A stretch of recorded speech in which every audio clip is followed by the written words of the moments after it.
Hello and welcome back to my channel. You're watching What Helen Reads and I'm Helen, and today I've got my June reading wrap up for you.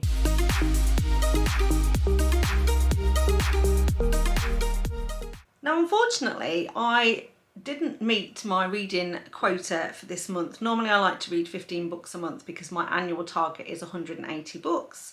But this month has been extremely busy, both from a work and a personal perspective, and I've had very little time to read. However, the books that I have read have been absolutely fantastic. I've thoroughly enjoyed them all. So I'm really pleased with that because it meant that the limited time I did have to read wasn't wasted by reading books that were lower quality or perhaps I didn't enjoy as much as some of the others.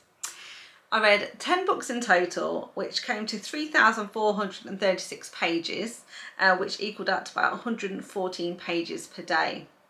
9 of the books I read were on Kindle Unlimited and one of them was an audiobook. And then in terms of the genres of books, there were 2 mafia romances, 1 alien romance, 1 MC romance, 4 contemporary romances, 1 sports romance and 1 fantasy romance. 8 of the books I read were 4-star reads and 2 of those books were 5-star reads.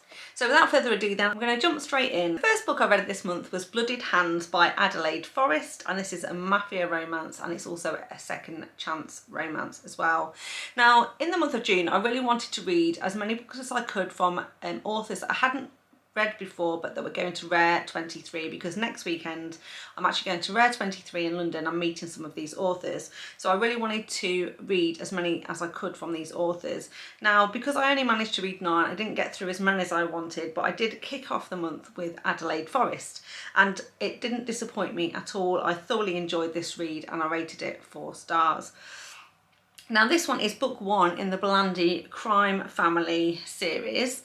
And in this one we were following Matteo and Ivory. So like I said, this is a mafia romance and it's a second chance. So basically Matteo and Ivory were high school sweethearts, are very much in love with each other, but Matteo was actually part of kind of his mafia / crime family, and he was forced by his uncle to let Ivory go, otherwise, you know, he threatened to hurt Ivory.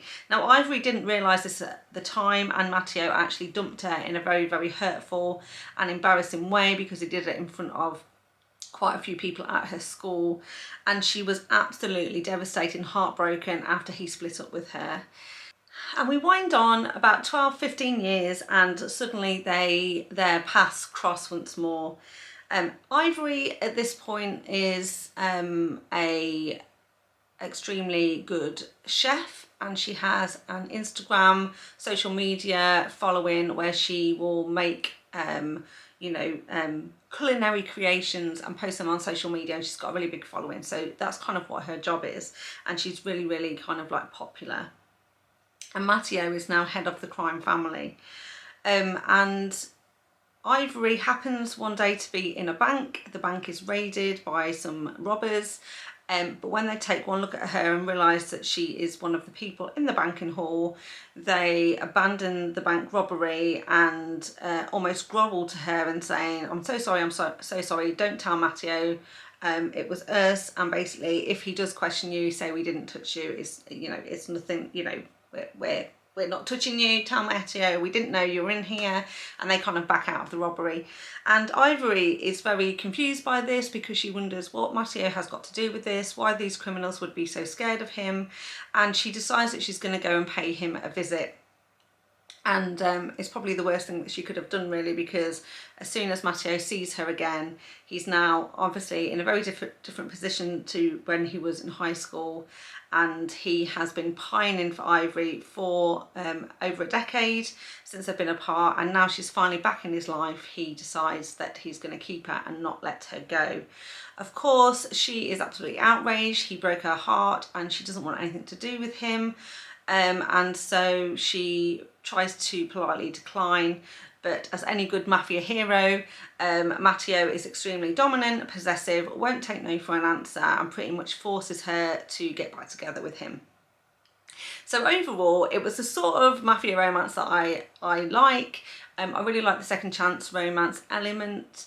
and I also kind of like Matteo and Ivory's relationship and how he kind of forced her to take him back. So I kind of liked all of that. The reason I didn't give it 5 stars was because there was a couple of plot points in there for me that didn't kind of work. So overall I enjoyed it, and if you can sort of suspend your disbelief and take a step back, then the story was absolutely fine, and like I say, I thoroughly enjoyed it. But there was a couple of things that didn't really work for me. For example, okay, Matteo is the head of this crime family and he's always really loved Ivory, and therefore she's kind of under his protection. However, how would a bank robber know that Ivory belongs to him and that he's not supposed to touch her? It's not really explained. It's not like there's like, you know, there's a load of posters on the wall saying these are the people that you can't touch, otherwise you're going to get in trouble by Matteo.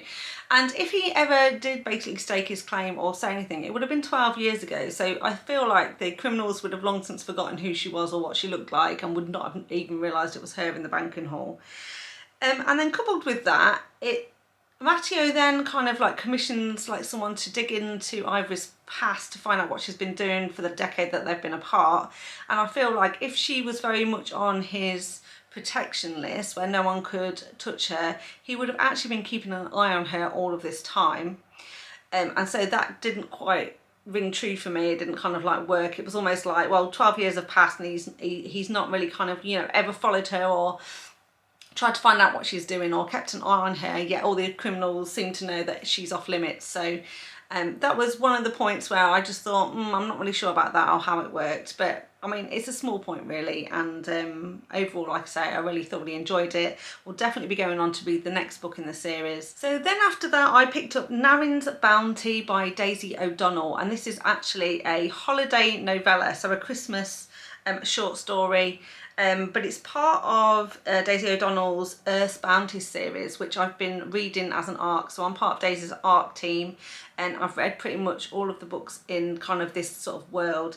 And she'd recently kind of released Narins Bounty on its own. So it was previously part of an anthology, and then she's now released it, so it's separate. You can buy it or download it as a novella. It was a short read, so it didn't take too long, and I really enjoyed it because, like I say, it is part of the Earth's Bounty series, and so we did get to see the other characters that we've already met from the series. And I also love Christmas. Christmas is my favourite time of year, and I didn't object at all to reading about Christmas in the month of June. So in this one we are following Naryn and Oxa, and basically Naryn is a single mum, and she has found her way to the sort of Earth so the human community that is on a particular planet, where the humans in the universe have kind of gone to for sort of sanctuary, and some of the human women from the other books have ended up there as well with their partners, and they decided that they were going to bring some Earth traditions to the colony, and essentially decided that they're going to put together a bit of a Christmas celebration with a Christmas tree and Christmas food and gifts for people. And so I just thought this was a very short, fun read. It was obviously a very quick romance between Naryn and Oxa, because, you know, it's not very many pages, but it was just fun and light-hearted, and so I thoroughly enjoyed that one and gave that one 4 stars as well. Then I moved on to Nyx by Serena Akeroyd, and again, Serena Akeroyd is another author that's going to be at Rare 23, and I hadn't read any of hers before, and so I was flicking through and trying to determine what to read. And so I decided I was going to start with her MC series, and the first book in that series is called Nyx. So this is an MC romance, and it's book 1 in the Dark and Dirty Sinners MC series. It's very much a dark romance. There is an age gap, and also the hero is pierced in this one. And we're following Nyx and Julia. So Nyx is kind of the foot enforcer for this particular MC. Everyone is very scared of him. He has got a very dark and brooding personality. And he is also a bit of a serial killer, because his sister was sexually abused by her uncle when she was a teenager, and ended up committing suicide because of the trauma that she'd been through. And as a result, Nyx is extremely traumatised himself and very, very angry, and he particularly focuses then on sex offenders and will go after them and kill them in a very violent fashion. And so although he is a serial killer, obviously he's going after the bad men, and he uses his kind of rank and status in the MC to basically hunt these offenders down and you know, bring them the justice that he thinks they deserve, and then his brothers in the MC help him you know, hide the evidence, as it were. So that basically also makes him super protective of women in general, and he kind of makes sure that the women in the, you know, in the MC are not mistreated. And then we have Julia, who's the heroine, and she is basically the daughter of one of the bikers in this MC, but she has been away from the MC for quite a number of years because her mother left her father and they've been living in a different state. But her mother has recently died, and she's basically moved back to the clubhouse with her brothers to be nearer to her father and, you know, return to the MC life. Now, Nick's had always had a bit of a secret crush on her mother, and when he sees her, he also is very attracted to her as well. So there's definitely an age gap between them, I guess in a way a little bit taboo, but ultimately they have a very strong attraction to each other, and so they form a relationship where Nick's is going to take care of her. Now, what I will say about this one is I really enjoyed it, and it didn't personally offend me, but the language in this one and the culture and the language is very, very kind of like stereotypical MC romance / MC biker, very similar sort of Sons of Anarchy. The women are, you know, not treated particularly well, and derogatory language is used to describe them, you know, things like club whores and old ladies and that sort of thing. And like I say, that didn't particularly offend or bother me, but just be aware of that. If you're going to read this book, then it does have a lot of language that is potentially problematic and also offensive to some readers, so I would just check that. And of course, because it's an MC romance, it is, you know, heavily linked with criminal activity. It is a dark romance, and some of the things that happens in there. But like I say, overall I really enjoyed this one and rated it 4 stars. The next book I read was Reckless by Elsie Silver, and this one is book 4 in the Chestnut Springs series. I absolutely loved this one. I picked it up on Kindle Unlimited as soon as it was available and rated this one 5 stars. And in this one we're following Theo, who is basically a character we've met in previous books. He's actually a bull rider, and he works with the hero from book 1. And we are also following Winter, who is the sister to the heroine from book 1 as well. And she has recently split up with her husband and is now in Chestnut Springs trying to put her life back together. Now, Winter has not been a very nice character in the other books up to this point, because her and Summer have had a very difficult upbringing and they've never really got along. And Winter's always been a bit of a bitch, and so a lot of people don't warm to her, don't particularly like her. But in this one we find out much more about Winter and who she is and how she came to be who she was and what happened in her marriage, and so we have a lot more sympathy for her, and she's starting a new chapter of her life in Chestnut Springs. She is now the doctor in the local hospital there, and you know, trying to rebuild her relationship with her sister. And as a result, one night she goes over for dinner with the rest of the wider family, and Theo is also there, and as a friend to the family, and they have quite a lot of bickering, a bit of bantering, and when she makes it back to her hotel, Theo also goes with her, and they basically spend a night together. Now, as a result of this tryst, Winter finds herself pregnant, and for reasons I won't share, Theo doesn't know that he's a father, and Winter has to go through the pregnancy herself and gives birth to this child and starts to raise the child as a single parent. And what I loved about this was how Winter's character is developed, how she fits into the family, how she realises she's not alone in the world and there's people who are there who are willing to help. But moreover, how Theo finds out that he is a father, how he reacts to that news, what he does next is absolutely brilliant. And again, I'm not ashamed to admit that I absolutely cried at this one. It was extremely emotionally powerful. I love Theo's character. I loved everything about this couple, and yeah, just thoroughly enjoyed the whole story. I love Elsie Silver's writing. I really engaged with this couple, engaged with the wider family, and like I say, I don't really have a bad word to say about it. Theo was absolutely amazing, and Winter herself absolutely won you over, following, you know, some of the earlier interactions we've had with her from the other books. So I would highly recommend. Then I moved on to Twisted Love by Anna Huang, and this is another author that's going to be at Rare 23, and Twisted Love is book 1 in the Twisted Love series. So it's kind of a contemporary romance. I also think it's sort of romantic suspense, almost bordering on dark romance, but not really a dark romance. I thoroughly enjoyed this one, but it absolutely surprised me when I got into the story and kind of started to unravel the plot and what was actually going on and who these people were.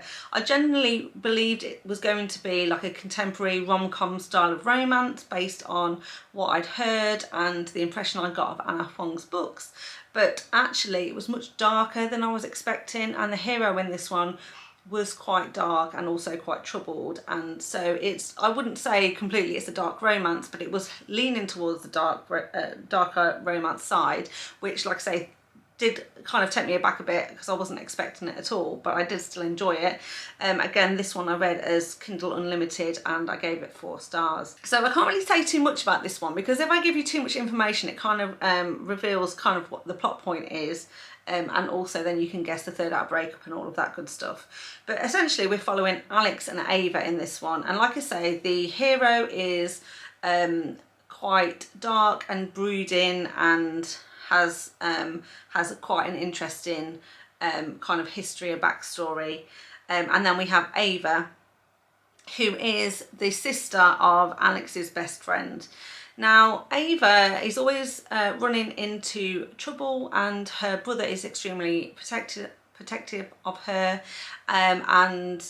This book actually starts where she has gone on a photo shoot because she's the photographer.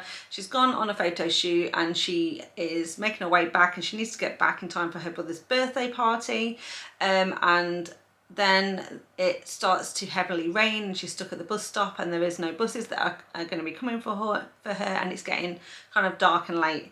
So she ends up bringing her brother to see if he'll come and pick her up, and he ends up sending Alex to go and pick her up. Now, Alex isn't too happy about this. He's always been pretty standoffish, very icy towards Ava, and when she asks him if he'll swoop by and pick up a birthday cake for the brother, he doesn't really want to do that at first either. So they've kind of like known each other for a long time because obviously Alex is her brother's best friend, but equally Ava has always had like a crush on him. She's sort of like really finds him attractive, but Alex is very sort of like cold and stiff towards her. At the birthday party, we also learned that her brother is training to be a doctor, and he's going to be going away to do some medical training in a different country, and he's going to be away for a year.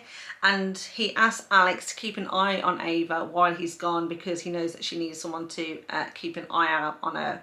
At first Alex isn't too happy about this, but then he suddenly decides that perhaps this is a great opportunity, and he relents and basically agrees to look out for her. And not only that, but Ava and her brother live next door to each other, and Alex actually moves into her brother's house while he's away, so they also become neighbours. So their relationship starts from there, where they're very much in close proximity together. But like I say, from there I was expecting it to be, you know, close proximity, rom-com style, where because they're neighbours they'll bump into each other and he's going to have to help her out from, you know, ridiculous situations. But actually that isn't what happens at all. It does take a darker turn than I was expecting, but I thoroughly enjoyed it, thought it was fantastic, and I very much like the fact that it did actually shock me. Now, maybe if I'd read more about what it was about and read more reviews than I had, then I would have figured out what was going on sooner. But I kind of like the fact that I kind of went into this one, I wasn't expecting what actually happened, and so that made it really enjoyable for me as well. Like I say, I did really like it. I liked Anna Huang's writing, and I definitely will be moving on to other books in the series as well. Then the next one I finished was actually a reread, and I read it by audiobook, and this one was The Penalty Box by Odette Stone, and this is a sports romance. It's actually an ice hockey romance, and it's book 3 in the Vancouver Wolves series. Now, I read this series originally a couple of years ago, and I've recently been rereading them on audiobook, so I'm now up to book 3.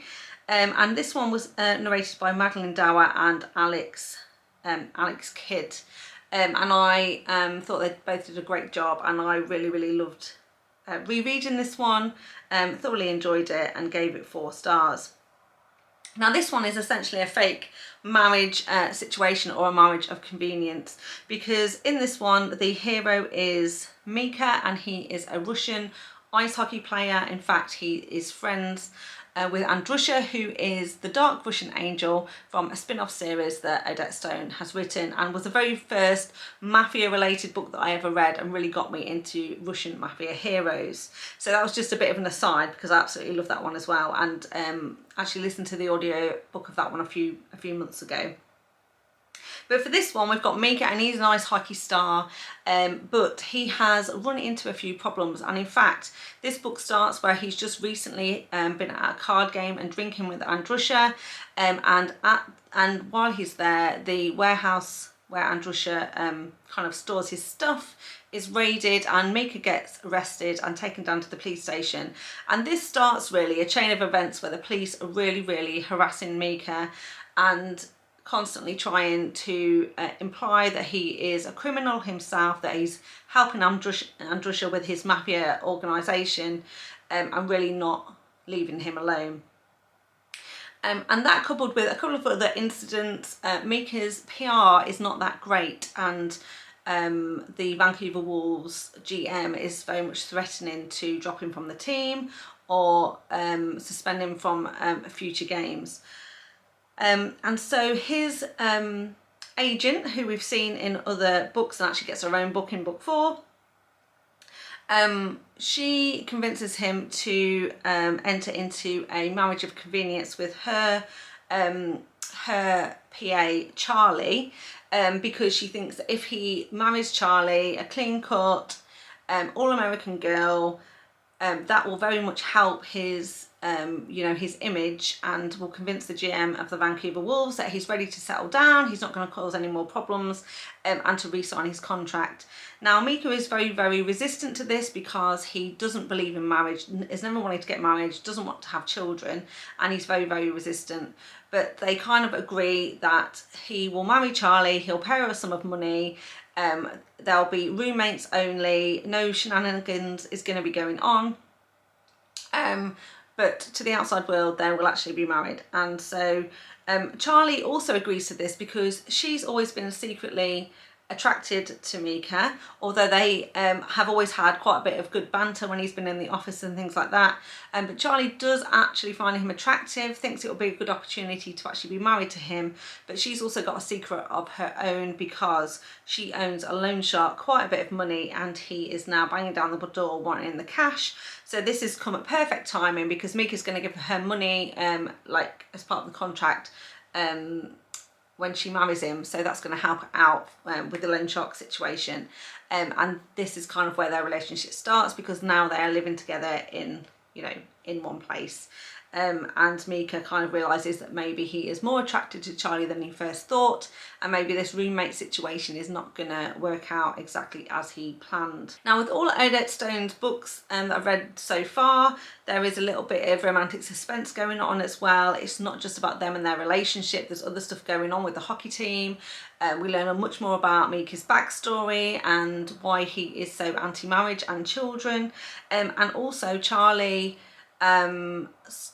appears to have some sort of stalker who is terrorizing her when Mika is away at the away games, causing her some distress. So I just really like this one, because I absolutely love the relationship between them.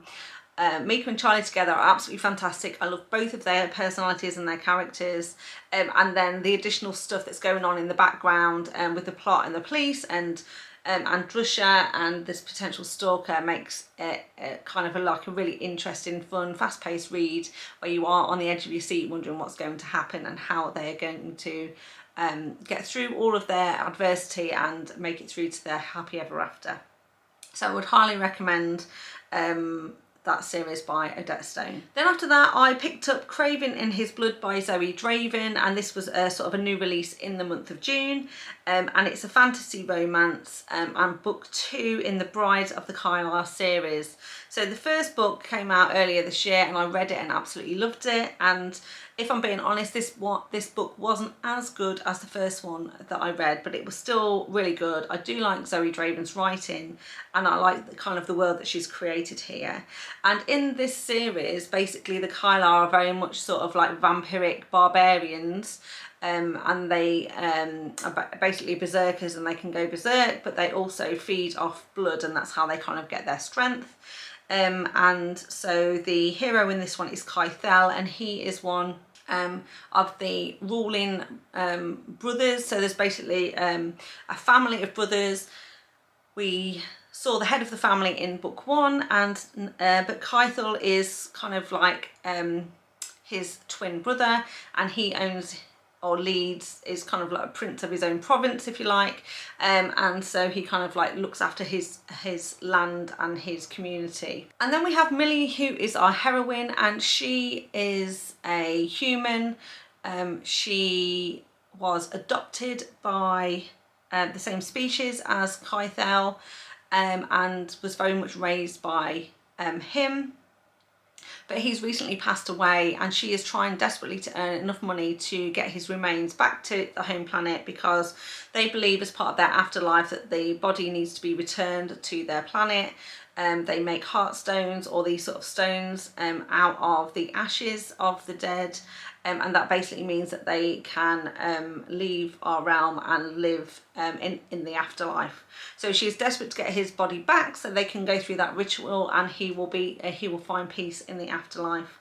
And Millie is therefore working in kind of, it's not really a brothel, but it's kind of a place where these Kylar go to drink blood from people. So it's kind of like where the blood donors are, and they can go in there. It's kind of like a pub, a bit of a, like the way it's described is kind of, you can go in there and get drinks and food, but then you can also basically request to drink somebody's blood, and then you go into like private rooms where you basically drink blood from these people.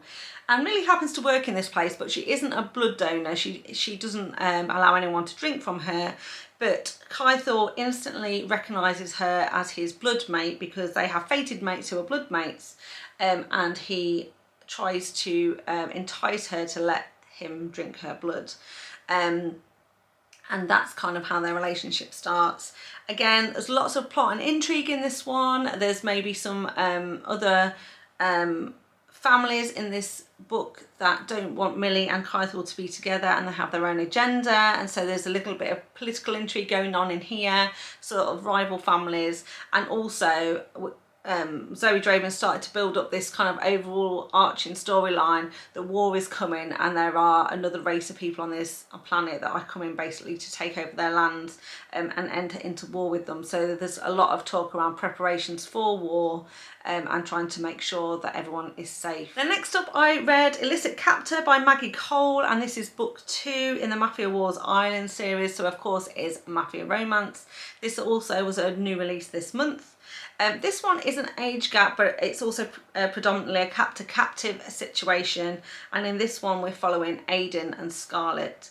Now in book 1, basically, which was Illicit King, we had two, like the hero and heroine ended up being together, but they were from 2 rival mafia families. And Scarlett is the sister of the heroine from book 1. Now at the end of book 1, what we know is that she was forced to marry a very, very horrible mafia man, and she was presumed dead, but we kind of learn that she is actually alive, but possibly being held against her will and mistreated by her husband. And Aiden very much has her husband on his hit list. He's absolutely gunning to take him out and take him down, but also rescue Scarlet. And when he figures out where she is being held captive, he goes in and rescues her. But after he does, he kind of keeps her captive for himself in his own cabin in the middle of nowhere, while he's trying to help her to recover from her experiences and her trauma, because he's then figuring out what his next steps are going to be and how he's going to bring her husband down. So I really enjoyed this one. I gave it 4 stars. It was an interesting installment in the series, which I am enjoying so far. There was just a couple of things in there for me though that again were a little bit odd. The storyline perhaps didn't really, or their actions didn't quite match the kind of storyline. And what I mean by that is that Scarlet has very much been abused and misused by her husband. He has starved her, he's kept her contained in a room. He comes and basically sexually abuses her and then leaves again as she's gone long stints of time with no contact with other people. She's kept in very, very horrible conditions, and like I say, pretty much starved. And when she is first rescued by Aiden, she is very, very scared and worried, and she's worried that her husband's going to find her and then kill them all, because, you know, he's a very, very kind of possessive but hot, evil man, and she knows that he's not going to stand for the fact that Aiden sort of rescued her and taken her away, and she's sort of like pleading with Aiden to take her back to her husband before anything bad happens. But Aiden assures her that the husband will never pose a problem for her ever again, and he is absolutely going to take him out. Now, Aiden, they're not really long together before they start to form a relationship together, and their relationship gets sexual. But and the thing for me was, and that in some ways that was absolutely fine, but I didn't really feel that there's any kind of build up. There was no kind of like there wasn't a lot of discussion or any kind of like time spent on the, you know, the trauma that Scarlet must have absolutely gone through. No accommodating for that at all, I didn't think. And I don't think Scarlet really had enough time to get over her relationship with her husband before moving on to a relationship with Aiden. But they did form a very, very close and deep and strong relationship very, very quickly. And that did stand them in good stead kind of for the final part of the book. But like I say, I'm not 100% sure if it rang true for me, because I just felt like more time would have needed to pass. I think she would have needed help. And I just think her and Aiden's relationship happened too quickly, and she accepted it too easily particularly after, you know, what she'd been through and everything. So like I say, if you can overlook that and that's absolutely fine, then the book overall was good and I enjoyed it. I just thought maybe Maggie Cole should have explored that a little bit more detail in terms of her trauma and how she was going to get through that to actually go on to trust Aiden. And then I picked up Soft Like Thunder by Julia Wolfe. Now, Julia Wolfe is another author that's going to be at Rare 23, and I have actually pre-ordered Sweet Like Poison, and that is book 3 in the series. So I was desperately trying to get to Sweet Like Poison so I could read that before I went and picked up that book. But of course, I needed to start at the beginning, so I picked up Soft Like Thunder. And this is a contemporary sort of new adult college romance. And it's book 1 in the Savage You series. Now, I absolutely love this one. I gave it 4 stars. It was almost a 5-star for me. So if I did half stars, it would be a 4.5 star for sure. And in this one, we're following Helen and Theo. And the first thing I have to say is it was great to read a heroine with my name, so Helen. You know, and she was an absolute spitfire, and so I was very, very happy about how she was written, as someone called Helen myself, and I really loved her personality, and also Theo, who is the hero in this one. I thoroughly enjoyed it, absolutely loved it, yeah, like I said, I nearly gave it 5 stars, but I did hold back thinking it's probably not the best one in the series, so hold back. Don't put all your stars in one basket, as it were, and let Julia Wolfe build up to, you know, the peak in this particular series. But in this one, we're following Helen, and Helen has come from a and, you know, quite a poor background. She lives with her mother in a trailer park. Her mother is not the best mother, and she hasn't really been very motherly towards Helen at all. And she's got herself into a bit of trouble with some local criminals, and has borrowed some money from the head of this criminal organisation, so a bit of a loan shark in a way.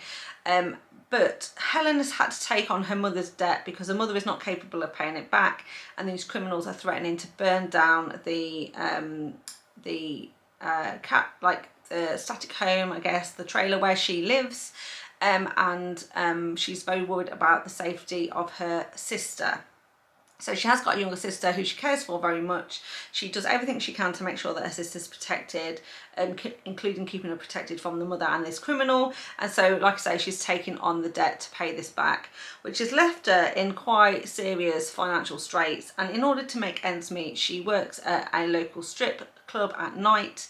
She doesn't actually strip unless she absolutely has to, but she does work there as a waitress to earn this money. And also, as a bit of extra pin money on the side, she also sells drugs to the local college students. And she is also a bit of a skateboarder, and she happens to work in a skateboarding shop, and this is where we first meet our hero Theo, because he is seemingly a rich college student. He comes into her skateboarding shop with his friends. They have heard that she can sell them some drugs, and they come in with a bit of swagger and a bit of brashness and boldness, and basically ask her if she's going to sell them some drugs. And she takes an instant dislike to them and says no, and pretty much chases them out of the shop with a baseball bat. And so that's where she kind of first sees a glimpse of Theo.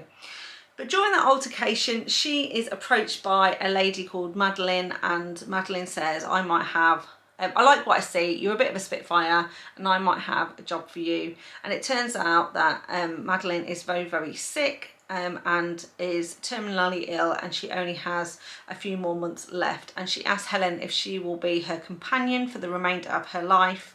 And Helen agrees to do this, and Madeline very, very generously leaves Helen a trust fund and the funds that she needs in order to go to college. And the stipulation is that she will pay for her to go to college, but she has to complete her college education before she can access this trust money. And of course, she's desperate to do this because she knows this is going to set her up for life, and she's going to be able to look after her sister. So she absolutely has the plan that she's going to go through college, complete college, and then adopt her sister, get her out from her mother's clutches, and basically, hopefully as well, pay off this loan shark. So that's kind of then, she finds herself a year later going to college at Savage U, and so Theo then comes back into her path, because Theo also studies at this college, and his dad is also kind of like the head of the school, the head of the college, and that's kind of how they meet. I really, really like this because there's lots of banter between them. There's absolutely amazing chemistry. They have a great connection with each other, lots of banter, lots of push and pull between them. And as we've learned more, and we learn more about Theo's background, and he learns more about Helen and what's going on, then, you know, it's a really, really good, interesting story, and I thoroughly enjoyed it. And in this story, we meet a lot of characters that are going to be in future books. And that is one of the things I liked about this book so much. I thought the characters were really, really well fleshed out. They had an absolutely amazing friendship circle, and I really, really enjoyed them as, you know, a group of friends who were very much you know, happy to be together, really loyal together. And it made me want to read the rest of the books in the series so badly that I moved straight on to Bright Like Midnight by Julia Wolfe. And this is book 2 in the Savage U series.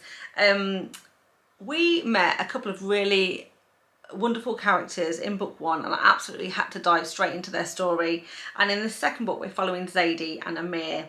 Now, if you remember, I said that Helen had taken money from a loan shark, or was having to pay money back from a loan shark, and Amir happens to be that person's brother, and he is working for his brother as part of this criminal organisation. So he's also a college student and he attends a school, but basically on the side he's helping his brother, and he's kind of like the debt collector, if you like. He's the one that goes around making sure that people pay back the money, and making examples out of people if they don't get to pay back. Now, when Helen, in book 1, Helen has a moment where she is unable to pay one of her, you know, her monthly instalments, and Amir comes to her college accommodation and takes Zadie, who is Helen's roommate, as sort of like collateral, as security, and he basically says, Zadie's going to stay here with me while you go out and get the cash, and if you bring the cash back and it's all there, then I'm not going to hurt Zadie. But he kind of keeps her hostage in a way. However, we know that something went down between Zadie and Amir during this sort of like moment, like this hostage moment, this moment of sort of like, you know, capture or captivity.